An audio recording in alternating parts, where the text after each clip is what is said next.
comes in the name of the Lord. Shalom and welcome to this edition of Revealing the Truth, where we cover the headlines, the heartlines, and biblical truth. I'm your host, Messianic Rabbi Eric Walker. Can people make positive changes in their lives that really last? Dr. Mark Baker has been trying to answer this question for the past 25 years as a clinical psychologist. To discover the answer, he went on a quest to find people who have changed their lives in the most dramatic ways, ending up in the largest maximum security prison in the United States, located in Angola, Louisiana. One of the most brutal prisons in the country, Angola was transformed into one of the most effective sites for rehabilitation in the United States. He uses stories from inside Angola, along with his decades of experience as a clinical psychologist, to share with readers the amazing human potential for change and personal growth. Drawing on themes of forgiveness, community, justice, hope, and spirituality, he shows all of us how to change our lives for the better, no matter who we are or what we've done. Dr. Mark Baker has received a PhD in clinical psychology and a master's degree in theology, as well as a certificate in psychodynamic psychotherapy. He serves as the executive director of the Rabbi Counseling Centers in Pasadena and Santa Monica, California.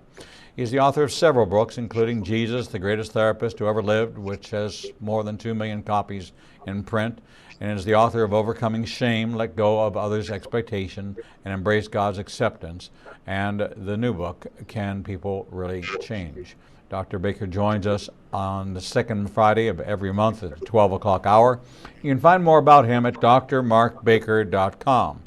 Here to discuss the psychological and spiritual impacts of the coronavirus is our dear friend, Dr. Mark Baker. Mark, so good to see you again, my friend. Good to see you, Eric. It's always good. I look forward to our conversation. I do too, every single month. What's going on in this period of isolation is really no different than the induction into Angola. You've gone through this diagnosis, okay, a court trial. You're convicted and you're sentenced, and then you are shipped off to quarantine, right? And you are sheltered in place. And for them, it's a life sentence. But for us, we've made this 2.5 months dramatic and amplified all kinds and magnified spousal marital problems, things that we hid, or that shame center you and I have talked about, are now bubbling up in ways where I might have been an adulterer, but now I'm using pornography, and because people's sleep patterns are being changed, my wife's walking in and catching me. She would have never been up at 3 o'clock in the morning, but because we don't have a routine, our schedule's all broken, everything's different. Now I'm being confronted and how I respond to that, and so we're seeing an increase in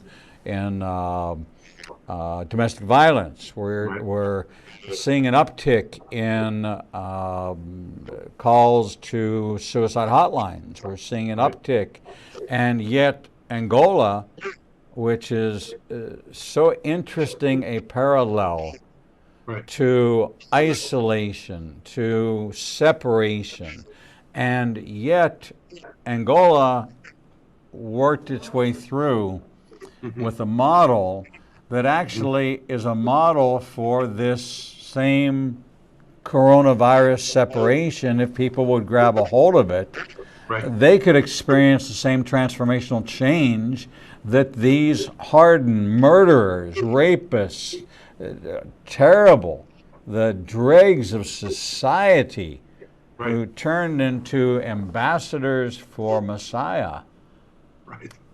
You don't have to go through that to get what they got, and are people getting the message? You know, that's a really good point. It's a great parallel. I was surprised when I went to Angola. I found myself there when I started hearing the stories of transformation that were going on there. It was hard for me to believe. You're right, these are hardened criminals. 90% of them will die there because of the things they have done. The murder, the rape, the armed robbery, the things that have put them there. These were guys who'd lived very, very, very difficult lives and done very, very, very bad things. And to hear that they were transformed into the kind of men who would create a hospice program for the sick inmates, or they did this themselves, or the inmates were caring for inmates, that they built with their own two hands chapels all throughout the prison so that they could worship and go to church there. To hear the stories of spiritual transformation, it was amazing. And when I showed up there, I walked around freely in what was once the bloodiest prison in America, where they would have 40 murders a year, and there would be fist fights daily. I walked around freely without a guard, without guns. I would have conversations with guys on the main yard, and there wasn't even a guard there with me. How is this possible that this place could be changed? Well, one of the things that I found over and over again is that several of these guys had been in other prisons elsewhere, and several of them had come to know Christ in those other prisons, but it didn't stick. They had conversion experiences, and they tried to live that out, and then they fell back into the sort of prison culture, is what they call it. And many organizations that come into the prisons, and they tell people about the good news of Jesus Christ, and they come to meet him personally, and then they get out of prison. The recidivism rate was just as bad for many of these guys once they got out. And what I learned at Angola that was so different, why is this so different, is that what they created in this isolation, and they're isolated there for the rest of their lives, about 80% of these guys never even have a visitor. Because once they're sent off to prison for doing horrible things, nobody in the family wants anything to do with them. Out of sight, out of mind. So what they did that was so brilliant, and the warden did this, Warden Burl Cain did this, is they created community in isolation. They created community. So when these guys heard the good news, or they met Jesus in a personal way, there were two miracles that happened: the miracle of transformation and the miracle of community. So there was conversion and community that held them in place. They weren't alone. They were with guys that could speak their language. They were with guys who understood them. Sure, they were trapped together and they weren't going to get out in the outside world, but they stayed connected to each other. And that was this thing that hit me most powerfully there. Every guy I talked to would say, this is a community. We used to call guys rats who would call out someone who was doing something illegal or inappropriate and report him. They called them rats. Now we call them good citizens. He said, if you saw someone committing a crime on your street, wouldn't you tell somebody about it? And I said, yeah, I would. Said, well, that's what we do here. We police ourselves. And if I see somebody who's doing something wrong, I go to them and I say, hey, listen, this is my home. This is my community. I care about what's going on here, and I want to talk with you about what you're doing. They did this with each other. They policed themselves. They didn't need guards with billy clubs and mirrored glasses like in Cool Hand Luke. They didn't need those guards punishing them into right behavior. They created a community where if these guys could stay connected to each other and their relationships with each other mattered, then their behavior mattered. You know, if my relationship with you matters, then I'm going to act differently today. And there was they would say this, there's always some that they would call engage in prison religion, they call it, or it's false self-religion. And we have that. I have that on the outside world in the church, and we know that. He said we've got it in here too.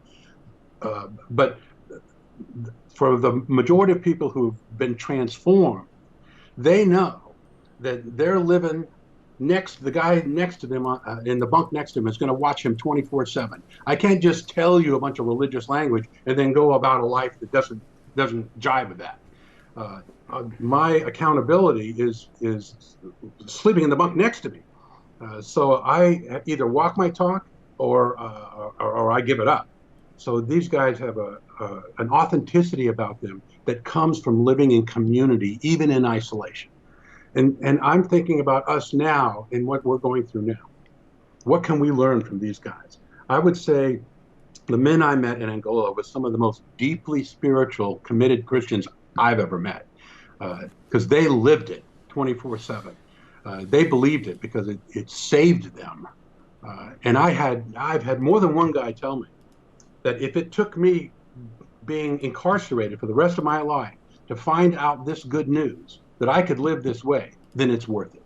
I would rather be in here and live spiritually free than be physically outside free and be spiritually in bondage. I had several of them tell me that living authentically in a genuine spiritual community with other people is so valuable. It's so much the higher plane of living that actually being incarcerated or being in physical isolation paled in comparison.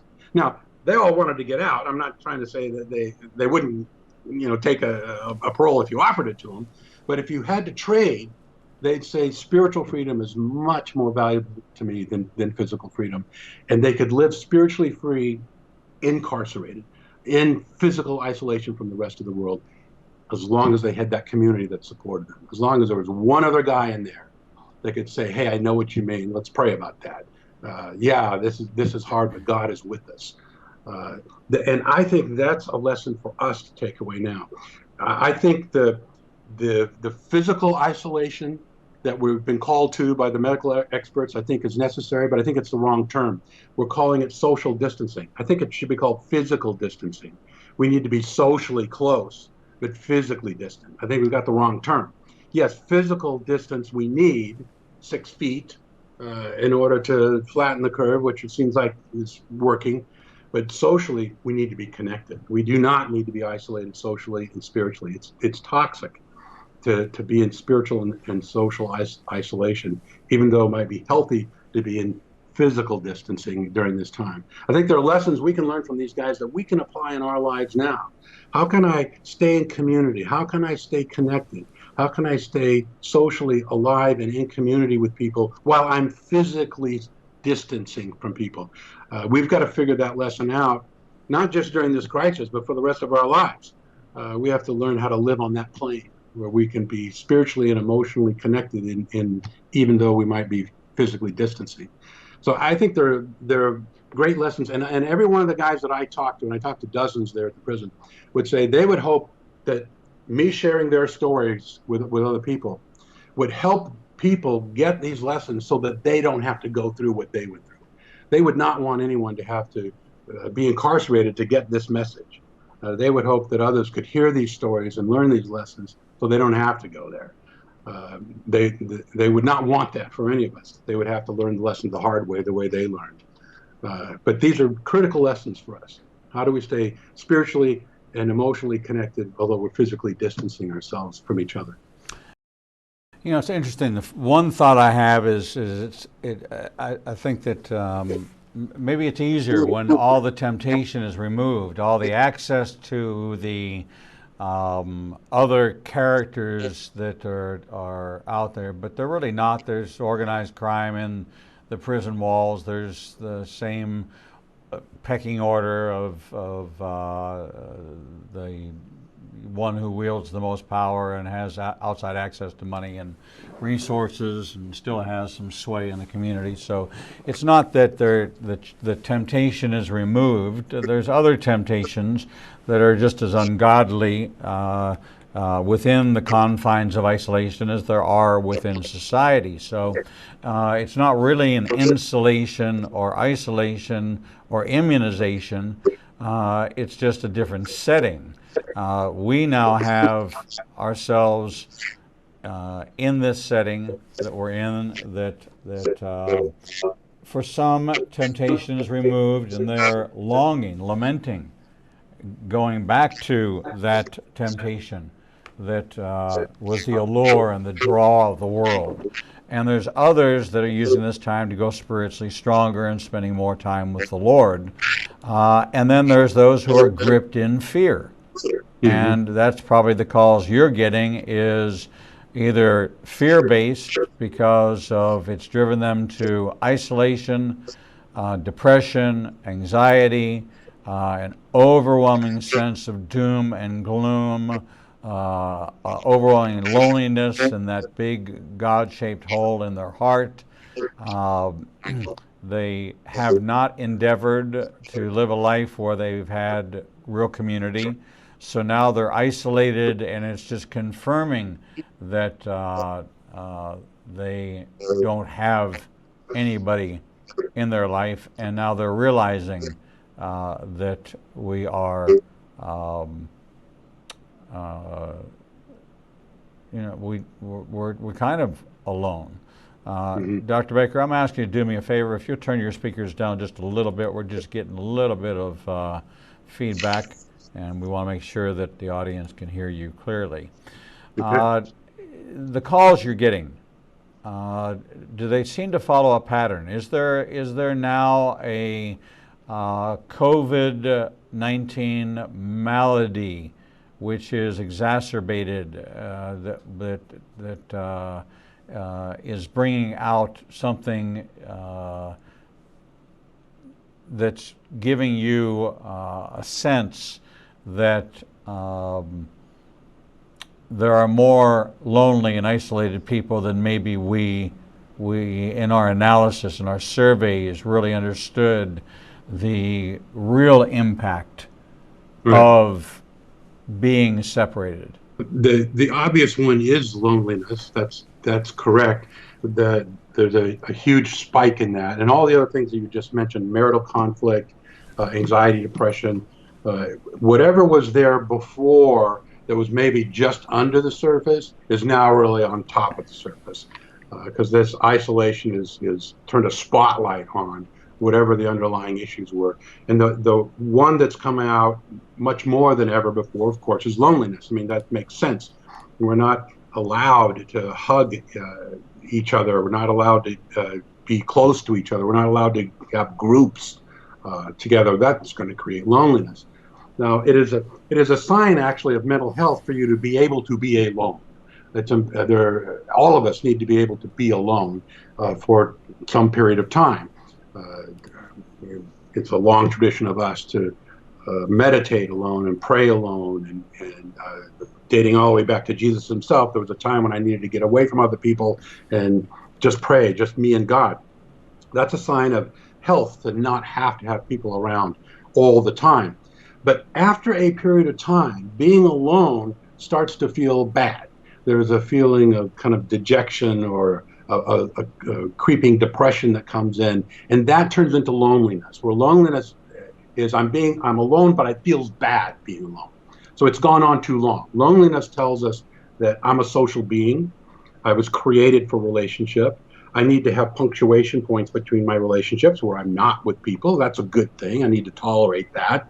But past a certain point, I start to feel bad about it. And if I feel bad about myself, then shame sort of waves in with loneliness, and it becomes a toxic thing. And that loneliness then results in negative thoughts about myself. The suicidal ideation starts to spike, which comes from doubting my worth on the planet. I'm alone and nobody cares, so then I don't have any value if no one cares. If I died today, no one would even know for several days. Those types of thoughts create that feeling of loneliness, which is a painful feeling that makes me feel bad about myself. That then is something that needs to be addressed. And we're getting those calls. And I thank God that we're getting those calls. They're reaching out. What we're able to do, because we have telehealth now, we can do video therapy now. What we're telling people is, you can stay at home, but you don't have to be alone. Call us and we'll engage with you through the technology that we've got available to us today. We've got encrypted, HIPAA compliant, secure platforms where we can talk to people in their homes, and we're doing something about that feeling of loneliness. I've got several clients who are guys in their 50s and 60s who live alone and by themselves all week long. They don't see anyone else except me. And I engage with them. I enter into their space. I'm there in their kitchen and their living rooms, and they're able to share their lives and their space with me and engage in a way that we couldn't have done before. So we can do something about that loneliness and give people a sense that we can be there for each other. And what's important in dealing with loneliness is to feel like you're doing something for someone else. It gets you outside of yourself. Uh, I'm encouraging these guys to pick up the phone and call someone else they haven't talked to. You do something for someone else. It gets you out of your own head. And when you do that, then you end up feeling, I do have value, right? I mean, I called that guy and I could tell it made a difference. It made a difference when I talked to him. I made a difference. And that breaks that feeling of worthlessness that creeps into loneliness and creates that feeling of shame that I don't have value. We have ways of dealing with that, but we have to reach out. Okay? You got to make that call. And what we're doing now is interesting. We used to advertise on the radio a lot, but nobody's in their cars, so we don't advertise on the radio anymore because nobody's in their cars listening to the radio. So now we've gone to social media to put this message out, and we're getting a lot of people responding to that because they are on their computers and they are on their devices, Right. and they're trying to do something about the loneliness that we're feeling. They're feeling, and we're saying, hey, let's connect. You don't have to be lonely, even though you're alone. If we can connect in a way that does something about that ontological need that we all have. We're fundamentally relational creatures. Even though physically we're apart, we can still spiritually connect. And in doing that, it breaks up that loneliness. It gives us a sense of value. There's something about me sharing how I feel with you and you getting it, and then you having feelings about that sharing back with me that makes me feel I have worth. My feelings had an impact on you. I mean, it made a difference. Then I feel like I make a difference in the world. So that emotional, spiritual conversation is critical to keep us away from those things like loneliness, depression, suicidal ideation. The solution for those things is really very elegant and simple. It's connecting, and connecting in a meaningful, spiritual, and emotional way. Even though physically we can't, we can still connect in the way that makes a difference. So that's the work that we're doing now in the midst of this isolation time, which physically I understand, but spiritually and emotionally we've got a battle on our hands. This is not good for us to be isolated spiritually and emotionally. If it goes on too long, it becomes toxic. So we all need to take responsibility for that. It's very interesting. I've lived alone in my 60s, throughout almost the entirety of my 60s, and they just made me the president of the homeowners association, and I've used that to go visit neighbors in their yards and talk to them about issues they're having and what we can do to help them. And I mowed one lady's yard for her, and then we have an 11-acre tract that's a common area that everybody had desired that it be well maintained and be a walking trail and stuff like that. Nobody really did it, and they didn't really have the money because it's only 61 home subdivision. So I called a friend of mine that sells equipment and said, hey, get me something cheap, and got me a tractor. And so I went out there and I mowed that area and then started cleaning it up, and then people started coming out and walking their dogs, and people started seeing each other, and now it's something that I'll go out and do on a monthly basis to maintain that area because people have now come to appreciate and enjoy it. And it brought me, who was, I'm going to live with my dog, interaction but not interaction, contribution but not ministry, not the gospel. I mean, I'm the gospel all the time. I'm the gospel guy. I'm doing it, 3 hours a day live on television to millions upon millions of people, and we're adding 195 million more through the new channels we're releasing. So, you can get me to talk about the gospel all the time, but then that's in my well, I mean, there's no line separating who I am and what I do, okay? Sure. But now I'm also a human being that needs interaction, but I'm not looking for a relationship. I'm not looking to date. I'm not looking to go out. I'm looking to serve. And so how can I serve? And I found this way to restore something that I lost 7 years ago when I had to give up the home where I had the large acreage that I did take care of, that I did put an orchard in. And I thought that was gone, that dream that I had of having that. And this is how God restored it. Gave me an opportunity to take something that was wasteland and turn it into something that was now like a golf course. And so I walk my dog out there, I trim bushes and grab limbs, and it gives me a sense of contribution. And when I'm out there on the tractor mowing it, there's nobody around, but I have value. I feel valuable. I feel like I'm providing a good and valuable service. And so it's self-validating that Yes. Where no one did it before, why not me? Right. And so people can do that. They can drop off. They can walk, even in an apartment complex. You see a newspaper on the sidewalk. You pick it up and you throw it away. You see something wet. You see something piled up. You take the moment and do that. You feel like, okay, maybe I'll walk my dog every day and I'll be the guy that picks up the newspapers that are discarded. Okay, be that guy. People will then approach you and say, okay, well, they don't know you, but now you've established yourself as oh, you're the guy that picks up my, thank you. It just seems to sit out there. I didn't ask for it. I didn't subscribe it. They just throw it in my driveway. It breaks down barriers when you serve others and gives them a safe space to approach when you are performing an act of service. We're talking with Dr. Mark Baker, expert in all things shame, all things that impact us as believers, that have psychological impact on us. And you say, well, wait a second, spiritual and soul are different. Yes, they are, but they happen to occupy the same space at the same time. They are the quantum, they are the opposite of physics that says the two objects can't occupy the same thing at the same time. Well, I hate to tell you, but your spirit and your soul occupy the same space at the same time, and they are battling and they are warring. And where you're being attacked is not spiritual warfare.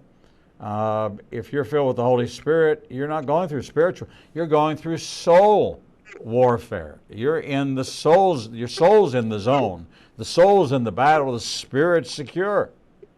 And so I think we've gotten ourselves with a lot of words and a lot of ideas planted to us that, our weapons are not against flesh and blood. Okay, so we say that's spiritual. That's soulish. That's your thoughts taking over your will and your emotions, and that's that area that churns up and believes things that your spirit will not confirm.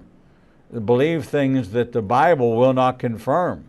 But yet your person, the feelings, the emotional base you're operating from is snagged like a fishing line, or tethered or anchored to something that you keep tugging along and dragging with you like a ball and chain, and that can be set free. And you can live a full, rich life set free. You can change. You can overcome shame. You can have that new life. Even in this separation time, you can find ways if you are willing and you have a desire to want more in your life. And people like Dr. Mark Baker will help you identify what you can do. You can do it through his books, through contacting him. And now that you don't have to go into Santa Monica, you don't have to go into Van Nuys, you don't have to leave your home. You can be in Quebec, Canada. You can be in Brussels right now and say, hey, this is somebody I think I could talk to. You can go online and make an appointment and have a session with the head of Levy Counseling Centers who identifies, and let me give you a personal testimony. Our stories are very similar in our upbringing, and Mark and I have compared notes about where that hurt, where that wound came from, and how to apply the healing balm of God's love, that had we had the fathers that were perfect, we never would have sought the perfect Father in heaven. There would have been no room in our lives. It would almost been disloyal to accept another father if we had the perfect father. And so I can only say that when you find that you are not alone in this journey, he's 3,000 miles away. I may go the rest of my life and never shake his hand or hug his neck, but he is a safe person and a dear brother and friend to me. And that's all been done behind a camera. If that can occur between me at 68 years old and Dr. Mark Baker, imagine what can happen with you when you put yourself in his care. drmarkbaker.com. We're going to take a short break, and when we come back, we're going to continue in this discussion. We'll be right back. The Lord meets you right where you are, and so does Igniting a Nation's new live streaming outlets. You can now watch Revealing the Truth, Revealing the Bible, and Prophecy Revealed simulcast live each Monday through Friday from 10 a.m. to 1 o'clock p.m. Central Standard Time on YouTube Live, Facebook Live, Vimeo, Periscope, and through our website, www.ignitinganation.com. No matter what device you are using, our program will automatically scale so you won't have to miss a single program. And if you happen to miss an episode, you can always subscribe to the Igniting a Nation YouTube channel and access over 1,000 interviews and never miss your favorite authors, special guests, and topics that interest you the most. There are lots of ways to see Israel, but nothing compares to seeing the land of the book and the people of the book through the eyes of two Jewish believers who can take you on a journey that will bring the entire Bible to life. When you join Rabbi Eric Walker and his #1 rated tour guide, Edo Canaan, in Israel, you'll experience incredible teachings, first-class accommodations, and actually walk where Jesus walked. You will experience the Bible transforming from black and white into living color, and you will never see the Bible in the same way again. For more information, visit us at www.ignitinganation.com/events. The Lord contends with what contends with you, and Igniting a Nation is committed to bringing to light each and every issue that faces a believer's life. Our live stream programming and teachings take you on a journey to finding biblical truth from a wide variety of experts who share their insights into a deeper walk with the Lord. We have assembled the most comprehensive panel of experts in the fields of prophecy, caregiving, healing from trauma, shame, and abuse, and so much more. We continue to expand our teachings and programming to meet your needs. We're committed to healing the nations with biblical truth. Visit www.ignitinganation.com to develop a deeper walk with the Lord and start your journey to a transformed life. The Bible commands us to study to show ourselves approved, but most study using Bible study tools and not actually studying the Bible chapter and verse. Igniting a Nation is pleased to present Revealing the Bible, recorded and taught each week before a live audience. We take you deeper into the actual Bible and verse in both Hebrew and English, and connect the dots between the Old and New Testament. You can attend our 2 classes in Tuscaloosa and Birmingham, or watch the program every Wednesday at 11 a.m. Central Time on ignitinganation.com and all our other simulcast outlets. For more information, visit www.ignitinganation.com/events. Shalom and welcome back to this edition of Revealing the Truth, where we cover the headlines, the heartlines, and biblical truth. I'm your host, Messianic Rabbi Eric Walker. We're talking with Dr. Mark Baker at drmarkbaker.com. We're talking about his great books, the book You Can Change, Overcoming Shame, Jesus, the Greatest Therapist Who Ever Lived, and how this coronavirus isolation can be used to connect. And you say, connect in isolation?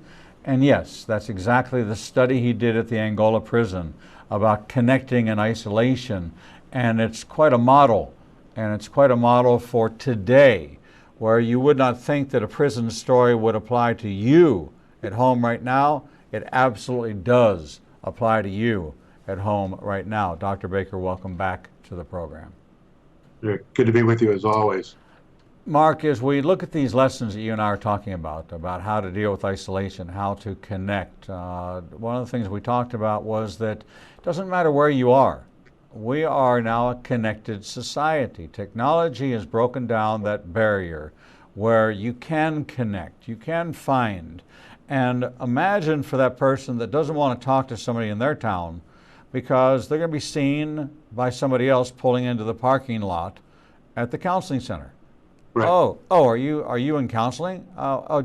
Didn't I see you the other day at the psychiatrist's office? Right. Is there something wrong with you? Imagine the privacy, and people do that in the small towns. I would not want to be a small town psychologist. Everybody in town knows when you're paying me a visit. You would have to battle that, and we do battle that.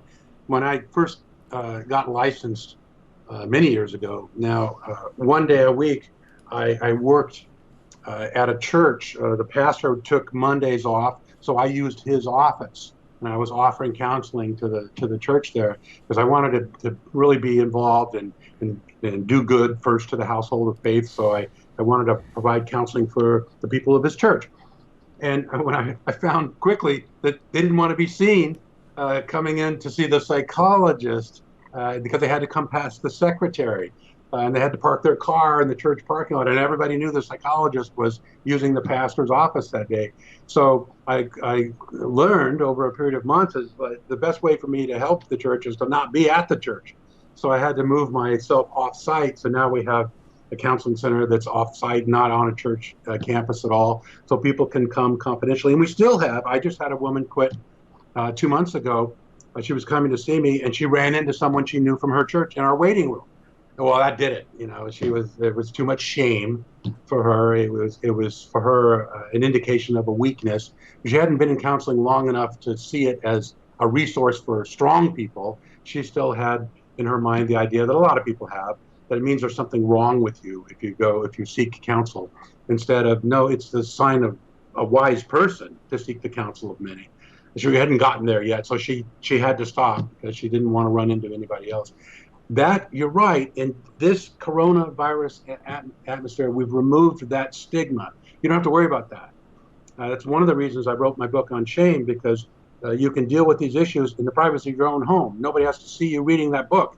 You can read a book on shame and hide it because of your shame, hide it in your bedroom, and nobody will know, and get help there. And you can do that now through the technology that we have. We have these compliant platforms, or we're helping people all over the state of California now because they can make that call. It's easier to make that call now. No one has to know, and then we can help them work through that really distorted belief that it's a sign of weakness to ask for help. It's particularly a problem for men. The thing that we fear the most is appearing weak. Mm-hmm. So asking for help makes us feel weak, so we won't do it. I was so glad when they put GPS on phones, because I didn't have to pull over and ask for directions anymore. Because I always saw that as a sign of weakness. And my wife was not comfortable with that area of weakness in me to not be able to ask for help. So for men in particular, it's hard for us to say, I need help, and to see that as a strength, not a weakness. To reach out and say, I'm not perfect. I just had a phone call this morning with a man I've known since college. I was in his wedding, he was in my wedding, and we're still in conversation with each other. And he was going to bat for me. There was someone else that was, saying some negative things about me, and he called that person and stood up for me and said, I've known this man, and I will put my reputation on the line for him. He didn't need to make that phone call, but I needed his help. I didn't ask him to do that, but I could. As we're having this conversation, it was so apparent to me that I needed him to do that. I needed him to be my advocate and to stand up for me and say, no, you've got this wrong. You don't know Mark Baker. I know him, and this is what's true about this man, and helped change this other man's perspective. And I saw that as something that empowered me, that I needed his help in that scenario. We don't get to a place. I've had lots of therapy myself. I have lots of degrees. have lots of experience helping other people, and I still need help. There are times when I need others to step in for me and say, hey, let me carry your load for you. And I view it actually as a sign of strength in our relationship for me to have the humility to say, I can't do this by myself. I need you to help me, and that makes me a stronger person. My need of his help resulted in me being a stronger person, and more who God wants me to be. And he said some things to me this morning that I needed to hear. That I could not have got there by myself. So my point is this: is that none of us get to a place where we don't need others. We do need others to be the strongest version of ourselves. For men, it's a hard lesson, but it's actually a sign of strength to recognize your limitations and ask for help. It is not a sign of a weakness, and we fear that. We fear others viewing us as weak, and that's probably, for as long as men have been men, we've had that fear.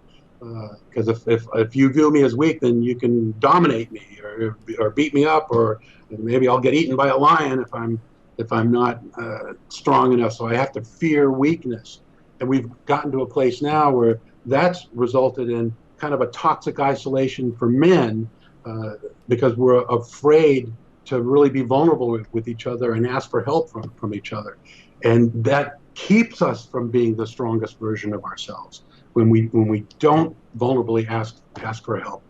So we've got that battle on our hands too, to empower men to reach out and say, you know what, I need help.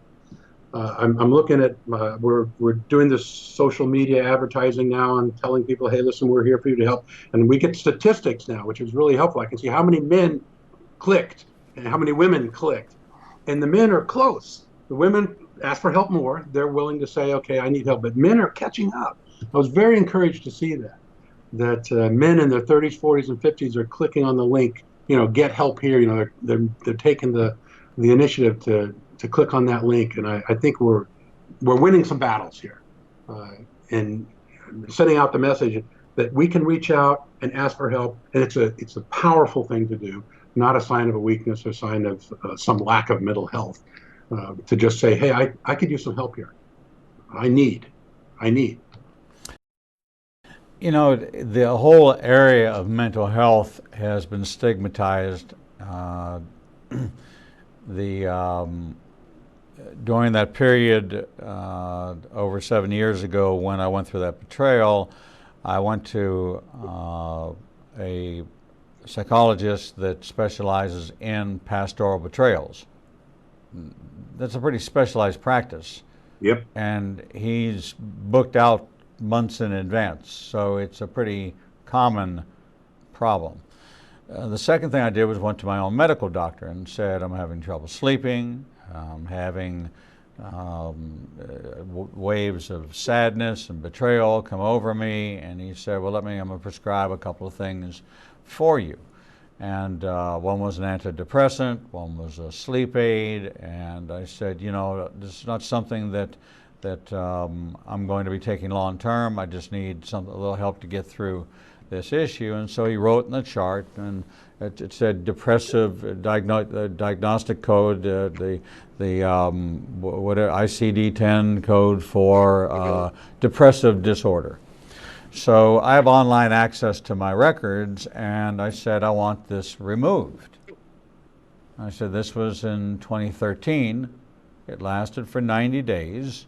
I went to therapy, I got the help I needed, and you took me off the medication, and so when it shows medical diagnosis, that one's still there. I said, and I don't want it there. I don't want to carry the stigma of having that still there. It's no longer relevant. There was a period of time it went through, but as my medical records, as they do, they follow you to different places. And I don't want that there. I want it updated. I want my current medical conditions to be there, not things from my past. Now, if they were blood pressure or they were cholesterol but for mental health, I don't want that annotated on my file, so I'm formally requesting you to remove it.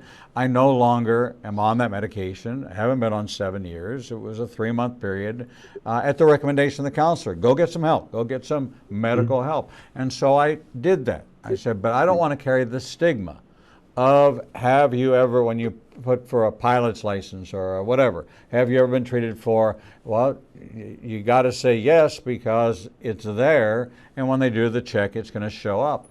And so we went back and forth, and finally I just said, listen, it's got to go. And so they finally removed it.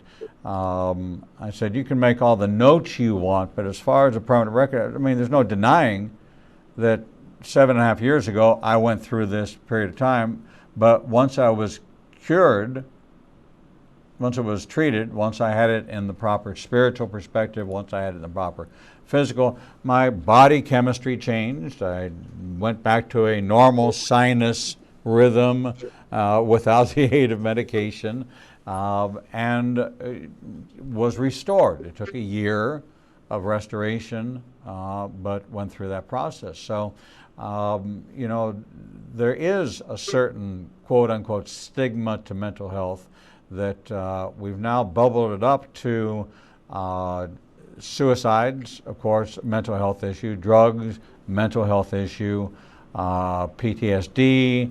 Now we have COVID stress disorder. There'll be a new ICD-10 code for COVID stress disorder. There'll be a new phobia. You know, all of this is going to be indelibly imprinted when the truth of the matter is we're in no different season than in our lifetime. We've seen the Spanish flu and I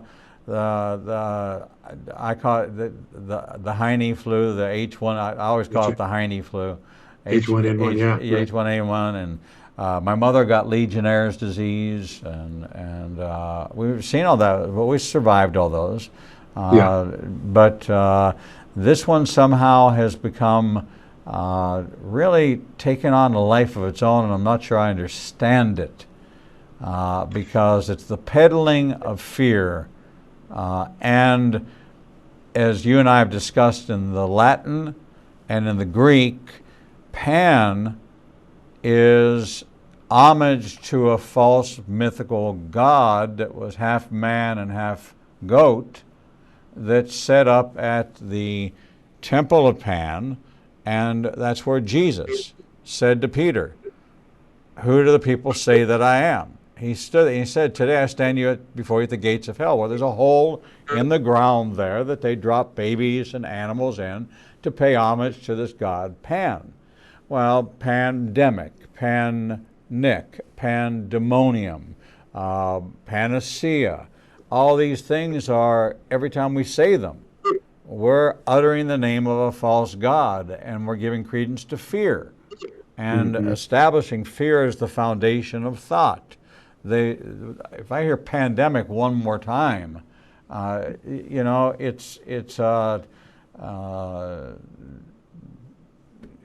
you know, Jason just wrote me and said pandas. He has a fear of panda bears, so okay. So he wanted us to know that. But why do you think this one? And I think it is not founded in science. I think it's founded in a spiritual attack that should be met with a spiritual awakening. I agree. I think that this has become large for many reasons. I realize that the COVID virus is highly contagious. It's invisible. We are battling something that we can't see. When we all leave our houses now, we wear masks. And why? I don't, because it somehow protects me from this invisible thing. Well, that's just ripe for fear. I can't see it. I can't do battle with it. But I'm told that it's physically real, even though it seems invisible to me. So yes, it's very ripe for us, all of our imaginations to get triggered, and whatever your predisposition was to be a fear-based person, it just got magnified because we now have this very, very scary thing that could get you on your way to the grocery store. And now we're all wiping down our groceries when we get them home because we don't want it to get us, this invisible thing. Now, I do think the political atmosphere that's going on right now is unfortunate because people are capitalizing on this fear. It makes for good news. It really is how politicians thrive, is to get people very, very afraid. So it's become very magnified. And I think we all are a bit confused. Well, how did this happen? Where did it come from? How is it spreading? That confusion leaves space for our own fears then to jump in. And fear is the enemy of love. Is the enemy of love. And so we find ourselves in a very fearful time, and it spreads like cancer. So I think we've got that battle on our hands too. Why is this spreading so, the fear, why is the fear spreading so quickly? And what is it about us that we gravitate towards that instead of love? Why is love getting pushed out by fear? We know that perfect love casts out fear. We know the solution to a fear-based life is to connect yourself to a God's love that's more powerful than fear. And yet, if you look around in our society today, fear is winning, is winning that battle. So we, as people of faith, have an opportunity. Now, I'm not saying that you shouldn't feel fear, because it's okay if you do. What I am saying is connect yourself to God's love. What's the antidote to fear? Love, God's love. So I think we even need to spend more time focusing on our relationship with God now in the midst of this fearful time. That is what is going to make us different. And it's not just, and I love the story that you told about, taking care of this acreage, and you were doing something for other people, and it was physical, and it was good for your witness, for people to see that. They don't want to just hear you reading the Bible to them all day long. They want to see it. You're out there really doing ministry, mowing the lawn, because you're enacting love, right? And so that's good for your relationship with other people, but it was good for you too, because at the end of that, you're getting outside yourself and in practicing these acts of love, of compassion. It makes you feel better about yourself, because that's who we were created to be. People who don't give in to the fear. People who don't say, well, I know nobody can do anything about that. That's too big a job. I'm afraid that's too much for me. We say, no, you know what? I'm going to do what I can. I'm going to take action. And then at the end of the day, you feel more integrated. You feel more grounded. You feel more godly, because you acted in a loving way towards your environment, towards the people around you, to your community. That's what we can do now in this time when we're all surrounded by the fear of what's going to happen next. I don't know what's going to happen next, but I know what can happen right now. Right. I can ground myself in the love of God that empowers me to take these actions, these loving actions, that's good for everybody, and I win in the end by taking that action. I have completely found that finding physically notable, verifiable, I can look at and see that I've accomplished something, far outweighs the intangible. I can go out and see these 10 acres looking like a golf course now when it looked like a jungle before. That feels good. Right? It makes me want to go trim all the trees along the fence line. It makes me want to go do more, because it's physically rewarding, because I can see the tangible.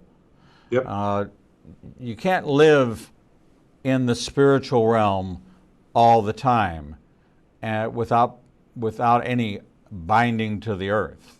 So we're not, that's that in the world but not of the world.